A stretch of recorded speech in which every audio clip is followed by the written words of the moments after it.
happy still. "I have no intention, my good Michael," said Professor Lucifer, "of endeavouring to convert you by argument.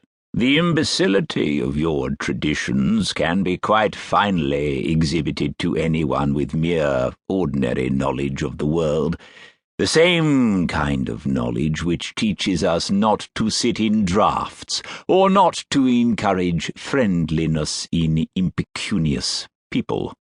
It is folly to talk of this or that demonstrating the rationalist philosophy. Everything demonstrates it. Rubbing shoulders with men of all kinds." "You will forgive me," said the monk meekly from under loads of white beard, "but I fear I do not understand. Was it in order that I might rub my shoulder against men of all kinds that you put me inside this thing?" "An entertaining retort in the narrow and deductive manner of the Middle Ages," replied the professor calmly. "But even upon your own basis I will illustrate my point. We are up in the sky, in your religion and all the religions as far as I know, and I know everything. The sky is made the symbol of everything that is sacred and merciful. Well, now you are in the sky, you know better. Phrase it how you like, twist it how you like, you know that you know better.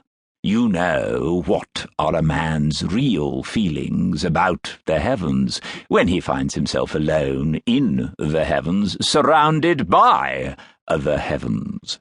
You know the truth, and the truth is this: the heavens are evil. The sky is evil, the stars are evil. This mere space, this mere quantity, terrifies a man more than tigers or the terrible plague. You know that since our science has spoken, the bottom has fallen out of the universe. Now heaven is the hopeless thing, more hopeless than any hell. Now, if there be any comfort for all your miserable progeny of morbid apes, it must be in the earth, underneath you, under the roots of the grass, in the place where hell was of old. The fiery crypts, the lurid cellars of the underworld, to which you once condemned the wicked, are hideous enough, but at least they are more homely than the heaven in which we ride. And the time will come when you will all hide in them to escape the horror of the stars." "I hope you will excuse my interrupting you," said Michael with a slight cough, "but I have always noticed—" "Go on, pray, go on," said Professor Lucifer radiantly. "I really like to draw out your simple ideas."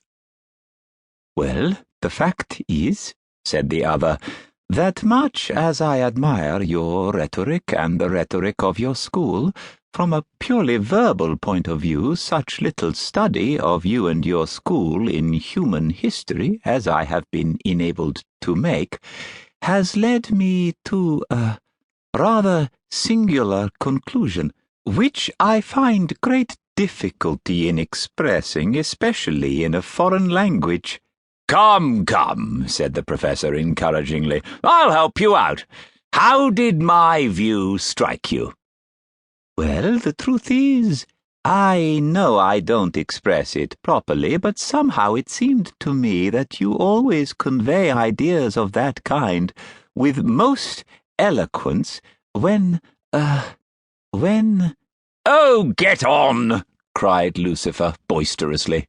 "Well, in point of fact, when your flying ship is just going to run into something. I thought you wouldn't mind my mentioning it, but it's running into something now." Lucifer exploded with an oath and leapt erect, leaning hard upon the handle that acted as a helm to the vessel. For the last 10 minutes they had been shooting downwards into great cracks and caverns of cloud. Now, through a sort of purple haze, could be seen comparatively near to them what